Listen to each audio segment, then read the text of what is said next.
Olá pessoal, estamos aqui para mais uma videoaula de métodos matemáticos e na aula de hoje nós vamos fazer um parênteses, certo? Dentro da implementação dos métodos matemáticos para mostrar a vocês como a gente debuga um código utilizando o Qt. Então, a principal motivação para a gente estudar ou entender um pouco mais sobre debugging é que às vezes a gente acha que está implementando tudo corretamente, mas o resultado não aparece como deveria aparecer. Não é igual àquilo que nós calculamos na mão, por exemplo. E aí a gente fica procurando e não consegue encontrar a solução. E a ferramenta debug nos auxilia para a gente conseguir encontrar esse erro. Então, basicamente a gente pode executar linha a linha, enxergar o que está em cada variável e assim conseguir entender melhor nossa implementação e consequentemente poder validar com alguma coisa que a gente fez fora, né? Eu fiz um método matemático na mão, a gente consegue enxergar passo a passo o que aconteceu lá no método. Então, para que a gente consiga fazer o debug, a gente precisa executar o código e pedir para o programa parar na linha que nós suspeitamos, que nós achamos que tem algum defeito, algum problema. Então eu vou tentar monitorar a variável A, por exemplo, certo? Primeiramente. Então eu vou colocar aqui na primeira linha F1 um breakpoint, ou seja, estou pedindo para o programa parar quando ele precisar executar ou quando ele precisar entrar na rotina do botão. Ou seja, quando eu apertar F5, que é executar no modo debug, ele vai executar normalmente, a janela vai abrir, eu vou poder executar qualquer outra rotina, porém, somente quando eu apertar o botão, ele vai parar aqui no breakpoint, porque ele vai precisar executar a rotina do botão. Então, pode perceber, eu posso interagir com a interface normalmente, mas quando eu aperto no botão, ele para lá na linha. Então, como é que eu faria para monitorar, para saber o que tem na variável A?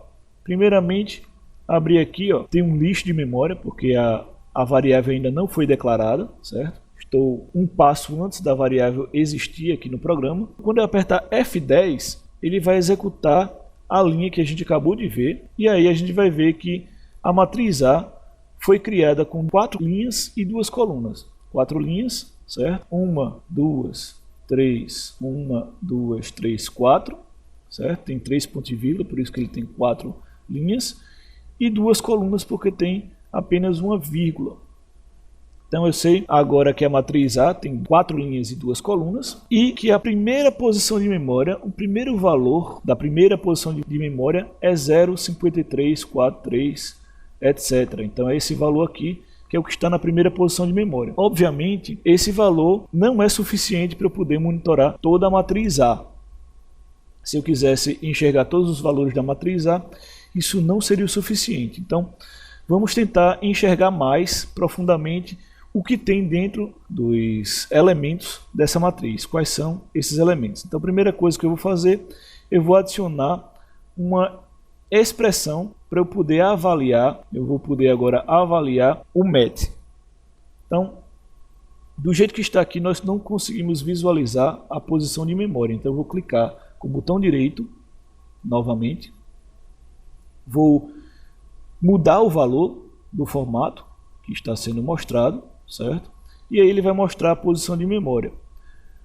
Uma vez que eu tenho a posição de memória, eu posso clicar com o botão direito e adicionar a expressão para avaliar, e aí vai aparecer isso aqui.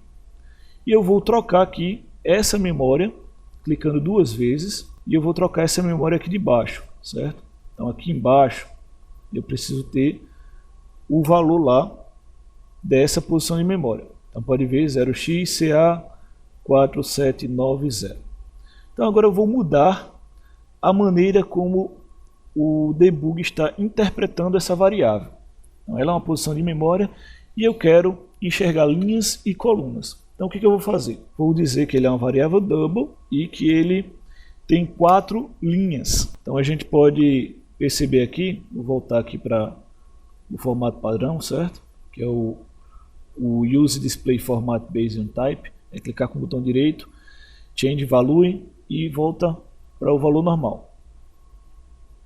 Então vocês podem perceber aqui que eu tenho todos os valores da primeira linha, 0,53, 0,52, 0,48 e 0,43. Então eu tenho todos os valores da primeira linha da matriz. Agora eu quero enxergar não só as linhas como as colunas.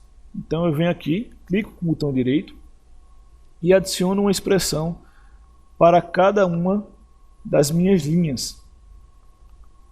Então cliquei com o botão direito, adicionar a expressão de avaliação para as nossas 4 linhas. Então agora eu vou fazer novamente aquilo, certo? Essa parte aqui, só que eu vou mudar um pouco a expressão para poder enxergar os elementos de cada linha. Então eu vou apagar aqui, vai continuar sendo double, só que eu não quero enxergar mais as linhas, eu quero enxergar as colunas dentro de uma linha. Então eu vou colocar aqui, no caso eu sei que é 2, certo? Porque eu tenho 2 colunas, aqui é o número de linhas, que são 4, podem ver aqui, e aqui é o número de colunas, que é 2. E aqui eu boto um asterisco.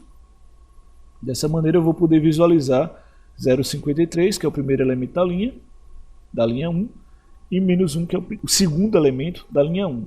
E aí eu vou fazer a mesma coisa aqui para todos, clicar 2 vezes na verdade, todas as minhas linhas da matriz A.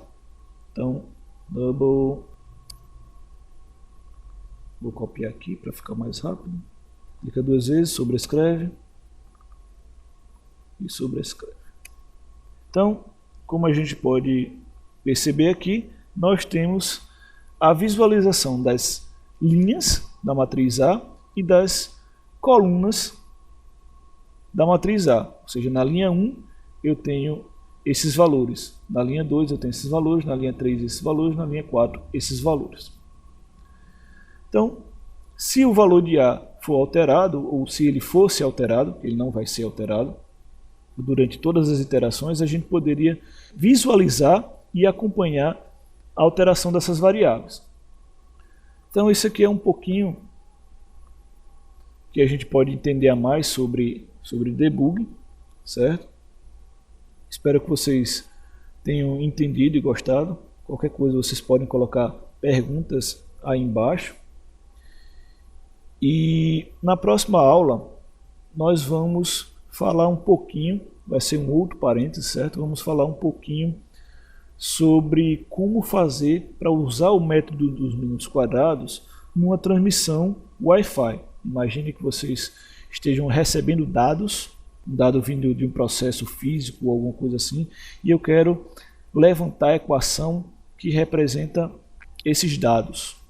Eu quero utilizar o método dos minutos quadrados para representar a equação de um sistema real. É isso que a gente vai aprender na próxima aula. Se você gostou, clica aí em gostei, certo? Compartilhe o vídeo, se inscreva no canal. Espero que vocês tenham gostado, então até a próxima aula.